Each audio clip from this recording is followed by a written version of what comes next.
Gurbachan Singh Salaria ji was the first person to be awarded a Paramveer Chakra for an action जो कि ना तो Indo Pakistan conflict की वजह से था और ना ही उनकी एक्शंस इंडिया में किए गए थे. He was awarded the Paramveer Chakra for what was done.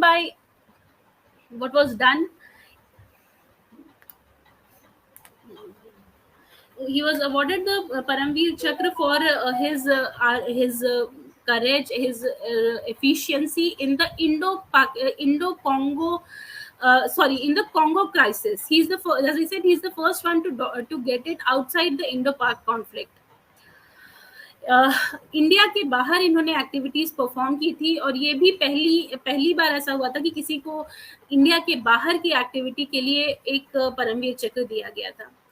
ये बात थी कि जब इंडिपेंडेंस हो गया था कॉन्गो का, उसके बाद वहां पे कॉन्गो में बहुत अनरेस्ट चल रहा था, जिसकी वजह से अलग अलग वहां पे ग्रुप्स डेवलप हो गए थे और वो एक दूसरे से लड़ाई करते थे, एक दूसरे को तंग कर रहे थे, जिसकी वजह से सिविलियन लाइफ बहुत ही ज्यादा इफेक्ट हो रही थी.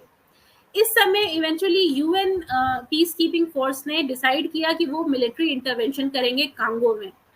इंडिया हमेशा से यूएन मिलिट्री पीस फोर्स का एक इम्पॉर्टेंट मेंबर रहा है, तो इंडिया ने भी वहां पर अपनी ट्रूप्स भेजी.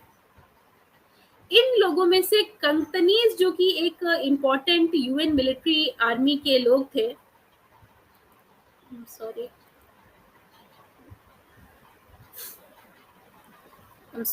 कुछ ये शायद, ओके,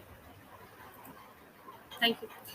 तो ये जो यूएस मिलिट्री के वहाँ पे कंगतनीज जो थे, उनकी वजह से वो एक बहुत ही इम्पोर्टेंट वहाँ पर एक ओपोनेंट ग्रुप था जो कि बहुत वहाँ पे अपना लीड ले रहा था, और उन लोगों को बड़ा प्रॉब्लम था कि इंडिया या जो यूएन मिलिट्री ट्रूप्स थी वो बार बार उनको बहुत प्रॉब्लम थी, इसीलिए वो यूएन मिलिट्री ट्रूप को बार बार अटैक कर रहे थे.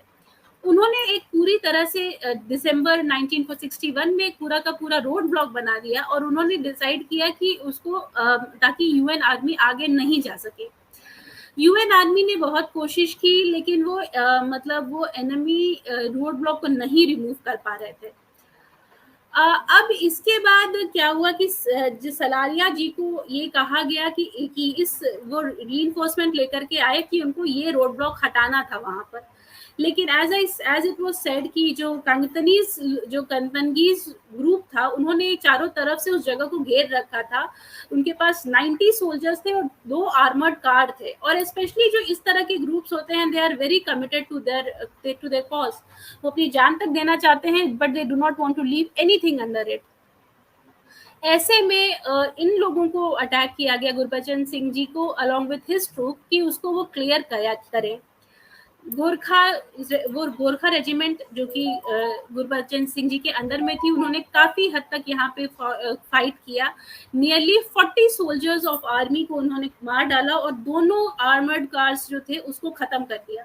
इतना अच्छा ये कॉम्बैट था, जिसकी वजह से जो रिमेनिंग आर्मी थी वो पूरी तरह से डीमोरलाइज्ड हो गई और इवेंचुअली वो वहां से चली गई.